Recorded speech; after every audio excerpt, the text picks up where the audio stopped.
ప్రభుత్వ కార్యాలయాలకు ఆలస్యంగా వస్తూ పనివేళలు ముగియక ముందే వెనుదిరుగుతున్న ఉద్యోగుల పనితీరుపై సిబ్బంది మంత్రిత్వ శాఖ సీరియస్ అవుతోంది. కార్యాలయం సమయ వేళలు పాటించని ఉద్యోగులపై కఠినంగా వ్యవహరించాలని కేంద్రం అధికారులను ఆదేశించింది.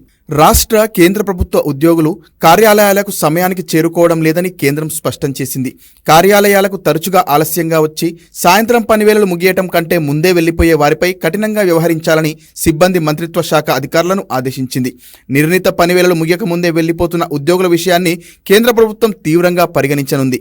సంబంధిత అధికారులు ఆధార్తో అనుసంధానమైన బయోమెట్రిక్ వ్యవస్థలో పలువురు ఉద్యోగులు తమ హాజరు నమోదు చేయడం లేదని, మరికొందరు తరచూ ఆలస్యమవుతున్నారని గుర్తించినట్లు తెలిపింది.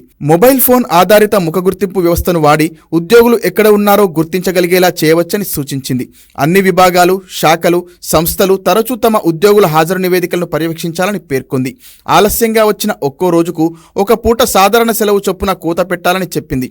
ఒకవేళ సీఎల్లు లేకపోతే ఆర్జిత సెలవుల నుంచి తగ్గించాలని పేర్కొంది. తగిన కారణాలు ఉన్నట్లయితే నెలలో గరిష్టంగా 2 సార్లు, రోజుకు గంటకు మించకుండా ఆలస్యంగా రావడాన్ని క్షమించవచ్చని స్పష్టం చేస్తూ ఉత్తర్వుల్లో తెలిపింది.